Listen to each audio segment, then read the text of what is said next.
Welcome to this gathering, hosted by the Unitarian Universalist Church of Bowling Green. Whether you are here in person or online, we are so glad that you are joining us.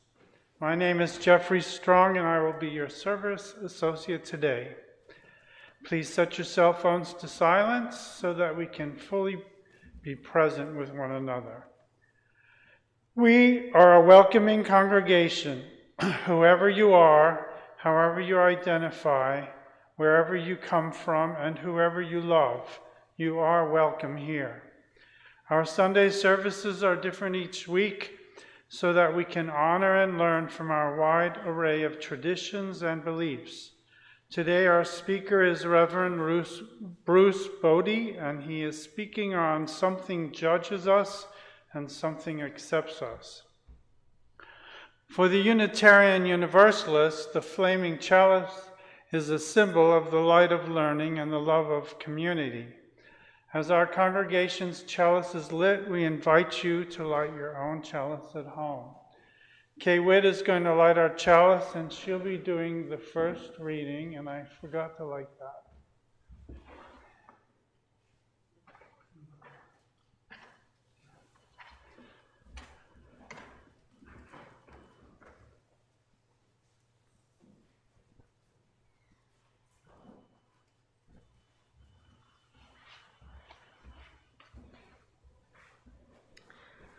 Holy and beautiful is the custom by which we gather on this Sunday morning. Here we come to give our thanks, to face our ideals, to remember our loved ones, to seek that which is authentic, and to serve integrity, beauty, and the qualities of life that make it rich and whole. Through this hour breathes the worship of all the ages, the sacred music of all history. Blessed are the ears that hear that eternal sound. Robert French Levins. Thank you, Kay. Please join us in singing hymn 362, Rise Up, O Flame.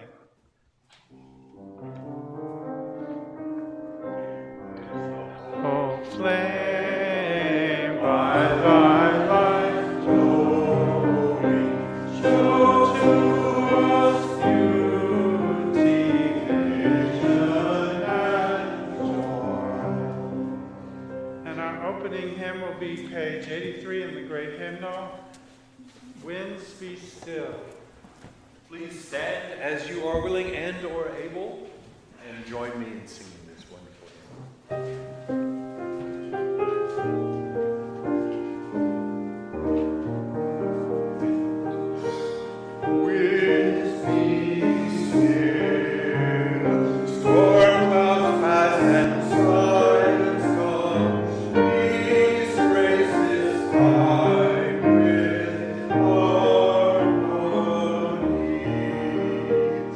Thy word of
harmonizers out there. You may be seated.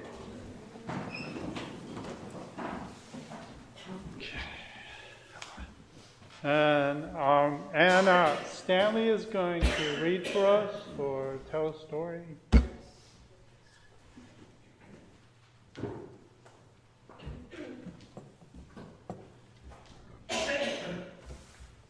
This story is called Rivers. Once upon a time, there were two rivers flowing side by side. Both rivers liked to argue about who was the best. The water in my river is better than the water in your river, said one.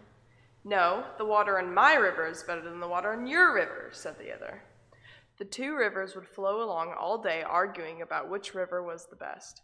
Both were quite sure that they were the greatest. Doesn't my water make a joyful sound as it runs over the smooth, polished pebbles on my bottom? And look at the way the sun reflects off the ripples and the eddies that form around the granite boulders at my edge. These things are so beautiful. Surely I am the best river, said the first. And the other river replied, Ah, but look at all the fish that swim in my clear, cool water. And have you heard the frogs singing at night? They live in the reeds and lilies that grow at my banks. I am home to so many wonderful creatures. Surely I must be the very best river. The two continued to argue until one day something strange and unexpected happened. The rivers rounded a bend, slid down a small falls, and suddenly saw that they were flowing towards something much bigger and greater than themselves. Up ahead were big crashing waves, and water everywhere for as far as they could see. They continued to rush faster and faster until the water from both rivers churned together into the vast and enormous ocean. Then a sound came from the sky. It came from a cloud that chuckled for a moment and then said, Now you see how foolish you've been arguing about who is the best. There is no highest or lowest. There is no greatest or least. All things are one, and all are joined together like rivers in the sea.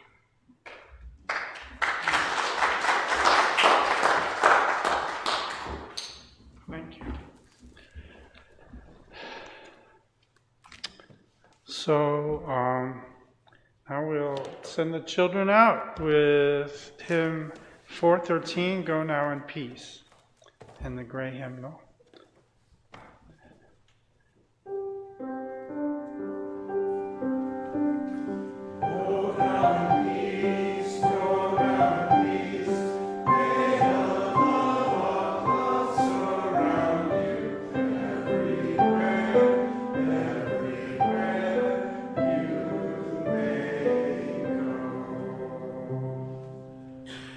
We will now have a few moments of meditation, reflection, and prayer. The singing bowl will lead us into silence. After the silence, you're invited to join in the song Spirit of Life, page 123 in the gray hymnal, and the words will be on the screen.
As mentioned earlier, Unitarian Universalists have a wide array of beliefs, and the speakers at our Sunday services come from many traditions.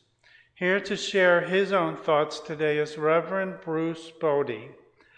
Reverend Bode is a native of Linden, Washington, and is in his 13th year as a minister of Quimper Unitarian Universalist Fellowship in Port Townsend.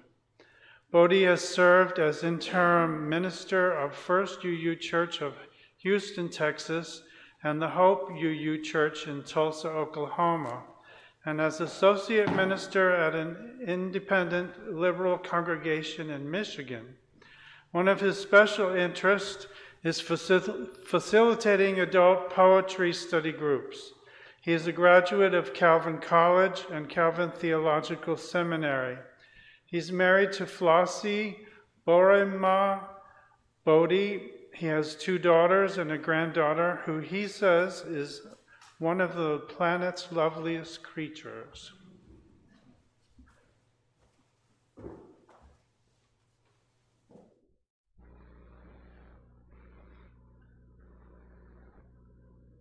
This morning I invite you to join me in a journey of reflection on what I regard as one of the major paradoxes of our lives. It's a paradox that is nicely expressed in a single sentence from the Japanese Zen teacher Shunryu Suzuki, and the sentence reads as follows: "You are perfect the way you are, and you could use a little improvement."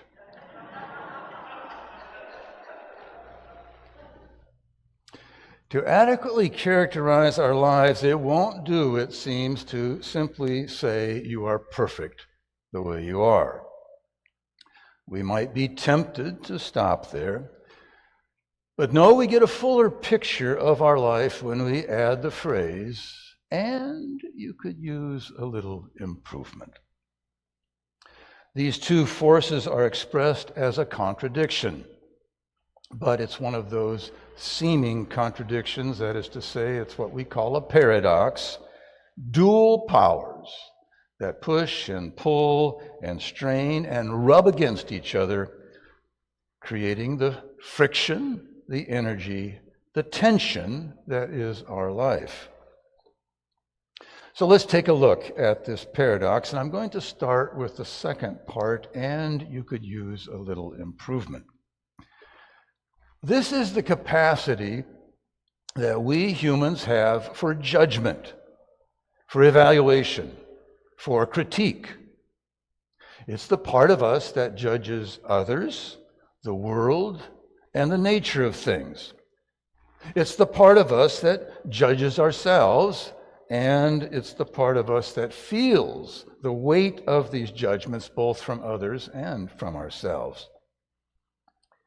I suggest that this capacity of judgment that finds a home in us is part of the creative urge and surge in all reality. Part and parcel of the infinite, unoriginated, forward-pushing creative urge. That's how Albert Schweitzer describes it. That is a creative urge that never rests, that always pushes forward to go beyond what presently is, and is forever dissatisfied with what presently is. Alfred North Whitehead, the philosopher, speaks of it as a threefold urge. It is the urge to live well, and to live better.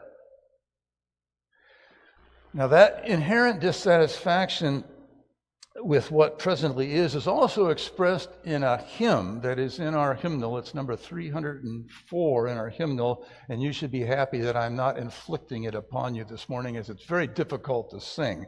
But it's titled "A Fierce Unrest," and here's the opening words from this hymn. "A fierce unrest seethes at the core of all existing things. It was the eager wish to soar that gave the gods their wings.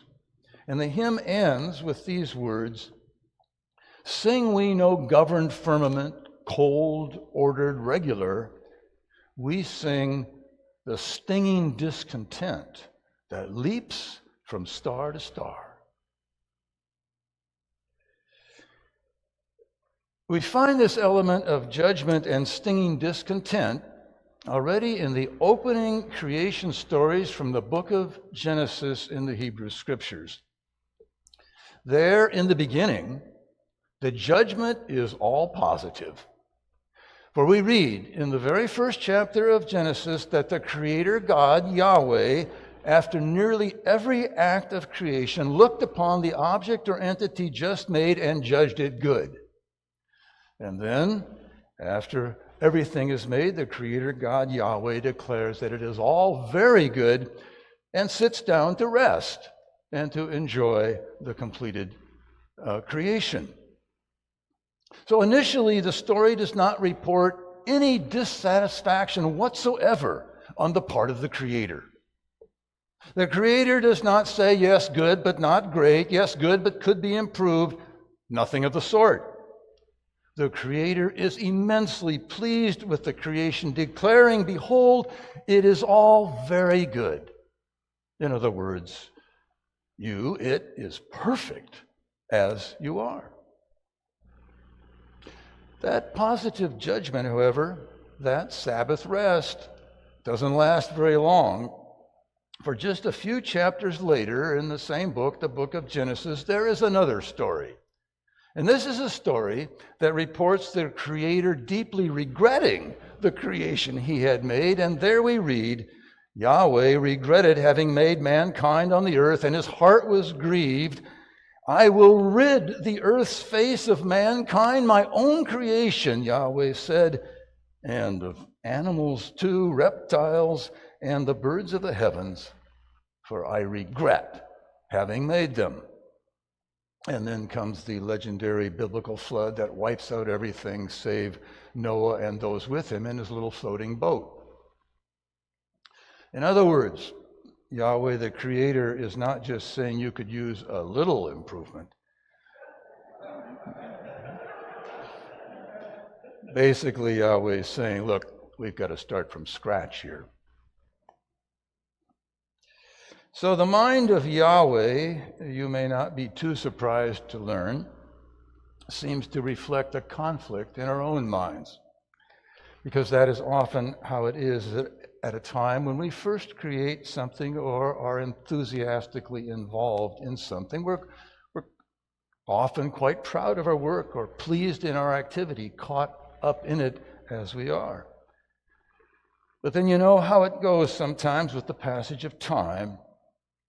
The thing you created or the action you took, which seemed so wonderful at the time, doesn't seem quite so wonderful after a while, and you begin to see flaws in your work or in your actions, and you begin to imagine how it might have been done better, how it could be improved. And sometimes, after a longer passage of time and looking back upon your previous work or activity, you may find yourself muttering to yourself, I can't believe I once thought that was good. What an embarrassment. And so the very positive judgment in the beginning gives way to a very negative judgment later on. Somewhat like artists or authors who are tempted to, and sometimes actually do, destroy or burn everything that they've created. On occasion, as a longtime minister, I've been close witness to persons who, in late life, look back upon their lives with severe negative judgment. And these are persons that others would judge to be simply beautiful, persons full of grace who have lived rich and productive lives. And yet the individuals themselves do not feel this as the end closes in on them. And there are some lines from T.S. Eliot that speak to this regret that I have witnessed in persons of older age as they look back upon their lives. And these words I'm going to read are difficult, hard words, yet they seem to me to hit the mark. And so this is what Eliot says, somewhat sarcastically, cynically. Let me disclose the gifts reserved for age to set a crown upon your lifetime's effort. First, the cold friction of expiring sense without enchantment, offering no promise but bitter tastelessness of shadow fruit as body and soul begin to fall asunder. Second, the conscious impotence of rage at human folly and the laceration of laughter which ceases to amuse. And then thirdly and last, and this is the part I'm thinking of most here, the rending pain of reenactment of all that you have done and been, the shame of motives late revealed, and the awareness of things ill done and done to others harm, which once you took for exercise of virtue.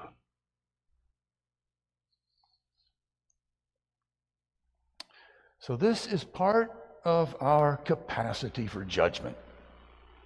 Something judges us so that often we feel we haven't measured up. We're found wanting.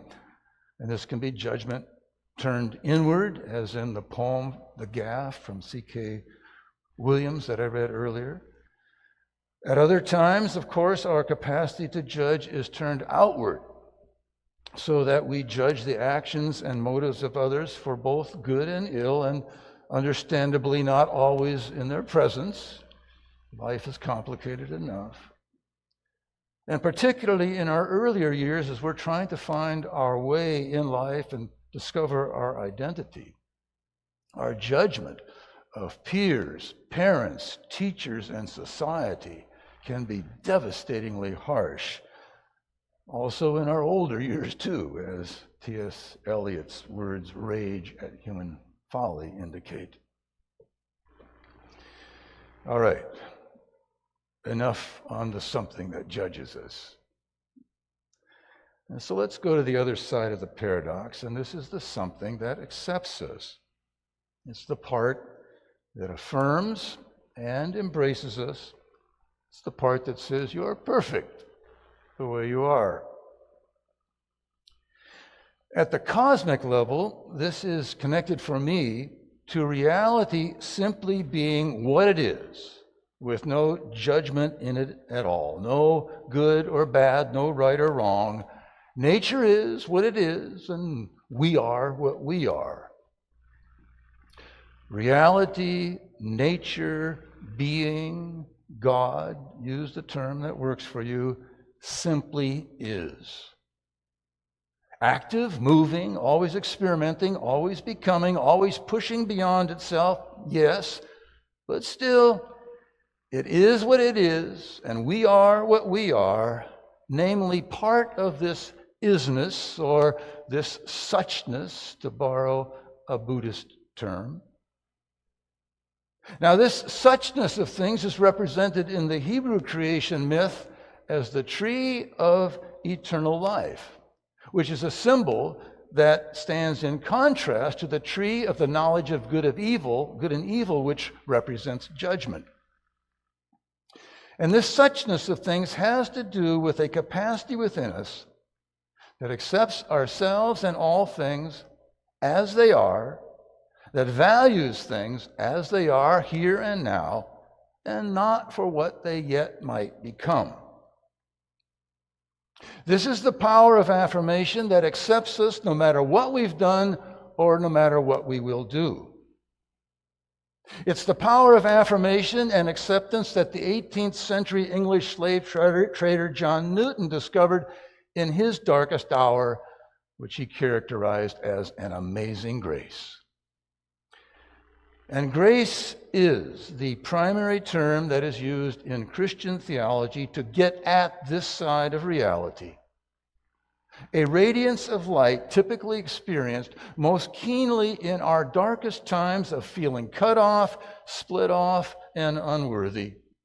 the times when we feel negatively judged, either from without or from within, or both from without and from within. Nowhere that I know of has this experience of acceptance and grace been spoken of more eloquently than in a sermon from the Protestant theologian in the Lutheran tradition, Paul Tillich, and it was a sermon titled, "You Are Accepted." Here's some lines from that sermon.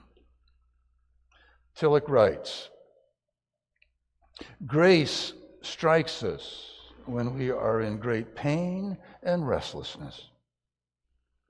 It strikes us when we walk through the dark valley of a meaningless and empty life. It strikes us when we feel that our separation is deeper than usual because we have violated another life, a life which we loved or from which we are estranged. It strikes us when our disgust for our own being, our indifference, our weakness, our hostility, and our lack of direction and composure have become intolerable for us. It strikes us when year after year the longed-for perfection of life does not appear, when the old compulsions reign within us as they have for decades, when despair destroys all joy and courage. Sometimes at that moment, a wave of light breaks into our darkness, and it is as though a voice were saying, "You are accepted. You are accepted. Accepted by that which is greater than you, and the name of which you do not know. Do not ask for the name now. Perhaps you'll find it later. Do not try to do anything now. Perhaps later you will do much. Do not seek for anything. Do not perform anything. Do not intend anything. Simply accept the fact that you are accepted."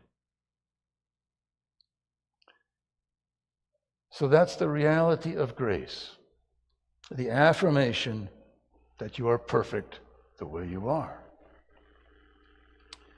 Really, you say, I should like to connect with such a place, with such a reality.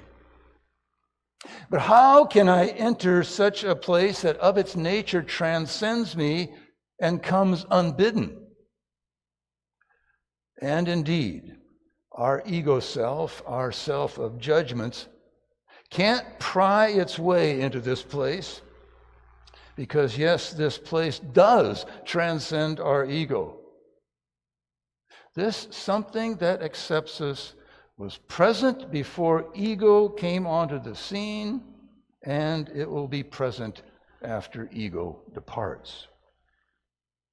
But perhaps it helps to know this, and to know that this place is always with us, in us, beside us, beneath us, above us, and between us. And perhaps it helps to know that it's not a place that needs to be, or even could be, purchased or earned. Rather, this is a place that catches us as we fall. It's a place that we discover as we surrender to it. It's a place that we enter as we let go of judgments. A place we find as we follow our breath. For we don't have to create our breath. We simply have to follow it. Finally, how do these two sides relate? The something that judges us and the something that accepts us. Sometimes we might like to try to ban all judgments, thinking it would be better to get rid of that side of the paradox. But that, I judge, is neither possible nor desirable. For by our power to judge and evaluate, we move forward the experiment of life and being. We become, as the phrase goes, co-creators with the creative process of all reality. Instead, it seems to me we need to find the proper place of judgment, which must, I believe, take its place within the larger reality of grace and acceptance. Perhaps by analogy, it's the kind of paradox that parents deal with in relation to their children. Namely, it's the combination of both unconditional love and conditional love, which are two different types of love.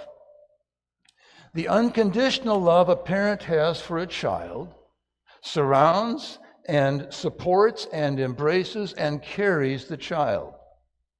Then, within that expansive embrace is the conditional love, and this is the love that corrects and protects and pushes the child to develop the skills needed to survive and thrive in this world. So too, the relationship between grace and judgment is not, to my mind, ultimately an equal relationship. Ultimately, we rest in the power of acceptance and grace, which is to say, that in the theological duel between God as a God of judgment and God as a God of grace, it is the reality of grace that ultimately prevails. And this, incidentally, is especially the message of our Universalist forebears. And so I suggest that the Zen teacher Shunryu Suzuki has set up the paradox in the correct way. You don't start with the judgment saying you could use a little improvement, even though that's how I started my sermon today. But in our actual lives, you start with affirmation. You start with grace. You are perfect as you are. You are accepted as you are, without any conditions. And this acceptance then provides the environment for moving forward and possibly improving some of the conditions of your existence. And to the extent that we can feel, experience, and align ourselves with that something that accepts us, to that extent, we can also offer it to others. And I believe we have the power to do this. And so let me close my message with a poem that speaks to this power. It's a poem by Denise Levertov, and she's a poet, as some of you may know, who lived most of the last of her decade here in Seattle. She lived near Seward Park on Lake Washington with a view of her beloved Mount Rainier, and she is buried at the Lakeview Cemetery, which is not far south from here. But her poem is titled The Fountain, which I think of as a fountain of abundant grace.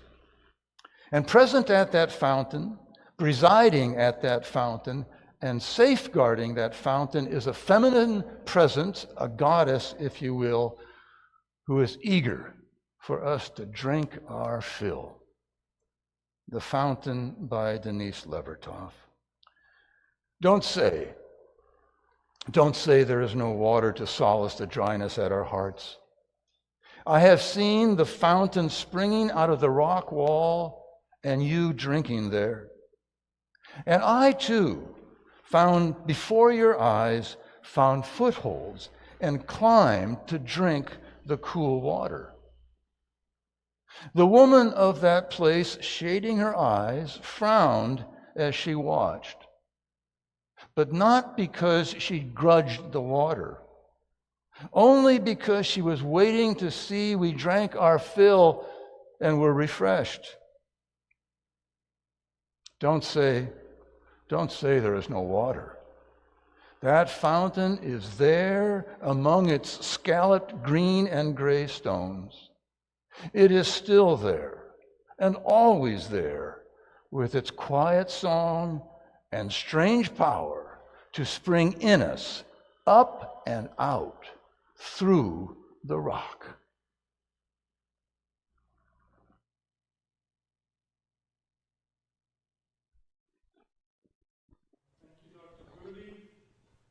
for sharing your thoughts with us today. And most weeks, this congregation and the work we do is supported by the voluntary generosity of all who contribute. The offering is the sacrament of the free church. You may place your donation in the plate as it comes to you or on your way out. Use the QR codes on the screen or donate via our website or mail checks directly to our office. As we enjoy the music, the offering will be given and received in grateful appreciation of our shared hopes and values.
Of our congregation and community.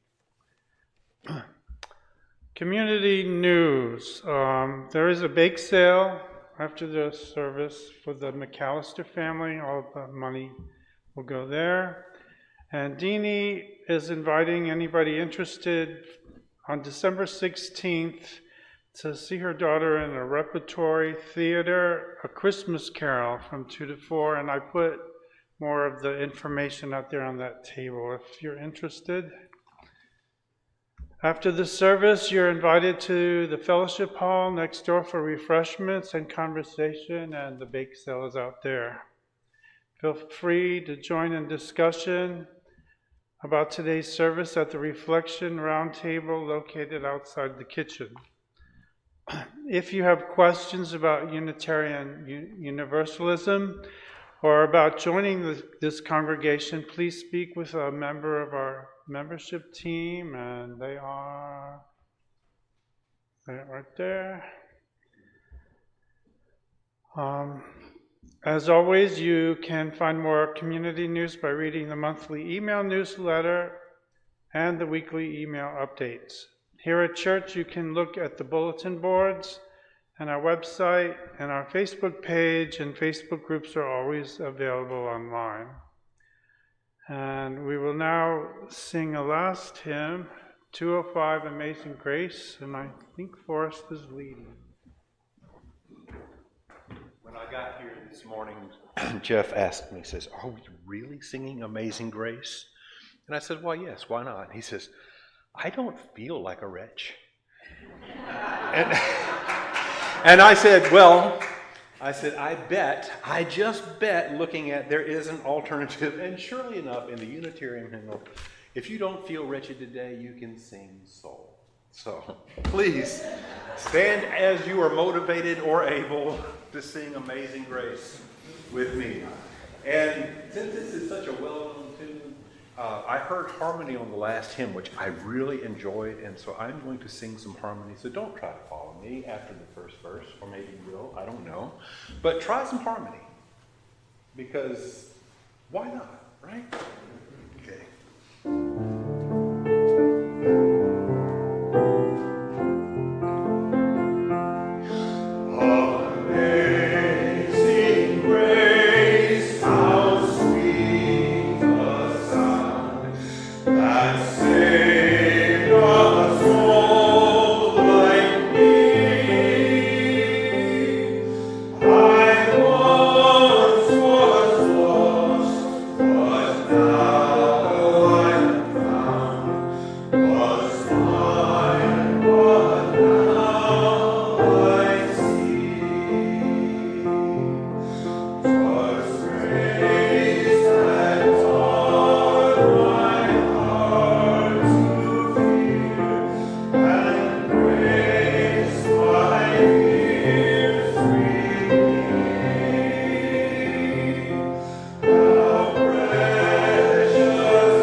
This morning's final reading will be done by Kay Witt.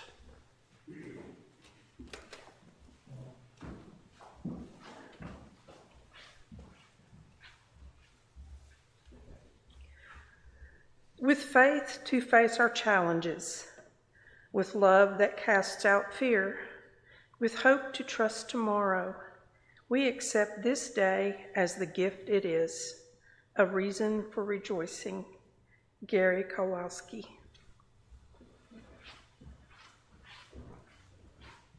Thank you, Kay.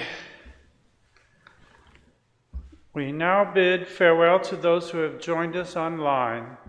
We hope you found the service meaningful, and we invite you to join us again, either in person or online. Be well and go in peace.